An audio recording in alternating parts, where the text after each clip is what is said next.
আমরা বাংলাদেশের বন্যার কেন্দ্রস্থল ফেনীতে রয়েছি। আমরা একটি নৌকায় চড়েছি যা পুরোপুরি বিচ্ছিন্ন এলাকায় পৌঁছানোর চেষ্টা করছে।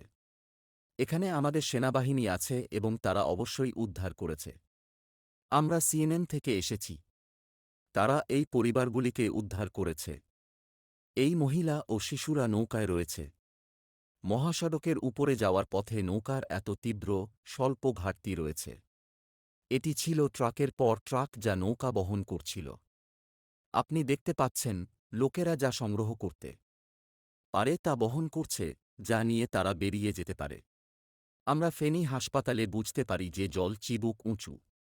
তাই আমরা জানি না রোগীদের অবস্থা কী, কিন্তু এখানকার মানুষ ক্ষুব্ধ। তারা বলে যে তারা তাদের জীবদ্দশায় এই ধরনের বন্যা কখনো দেখেনি।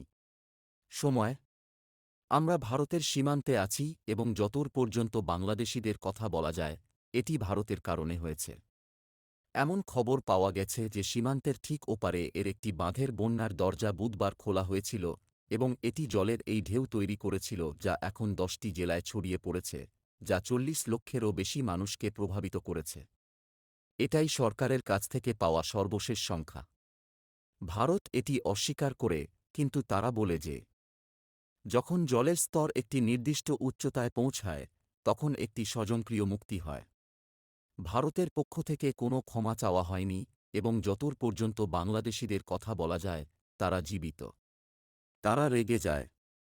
তাদের বাড়িঘর প্লাবিত হয়েছে, তাদের জীবিকা নির্বাহ, তাদের দোকানপাট সবকিছুই জলের তলায়। পালিয়ে যাওয়া বাংলাদেশের জন্য নতুন কিছু নয়। যুক্তরাষ্ট্রের সংবাদ সংস্থা কান সরাসরি বাংলাদেশে এসে অন গ্রাউন্ড রিপোর্ট করার নজির খুব বেশি চোখে পড়েনি। কিন্তু ইউনুস আন্তর্জাতিক খেলোয়াড় সেখানের রিপোর্টারকে বাংলাদেশে এনে বন্যার জন্য ভারতকে দোষারোপ করে মানুষের দুর্দশা তুলে ধরে অন গ্রাউন্ড রিপোর্ট করিয়ে নেন। This is smart leadership. যুক্তরাষ্ট্রের সংবাদ সংস্থা কান সরাসরি বাংলাদেশে এসে অন গ্রাউন্ড রিপোর্ট করার নজির খুব বেশি চোখে পড়েনি। সেখানের রিপোর্টারকে বাংলাদেশে এনে বন্যার জন্য ভারতকে দোষারোপ করে মানুষের দুর্দশা তুলে ধরে অন গ্রাউন্ড রিপোর্ট করিয়ে নেন। This is smart leadership. Needs your help. A plea to the world. Anna Corin, CNN, Feni, Bangladesh.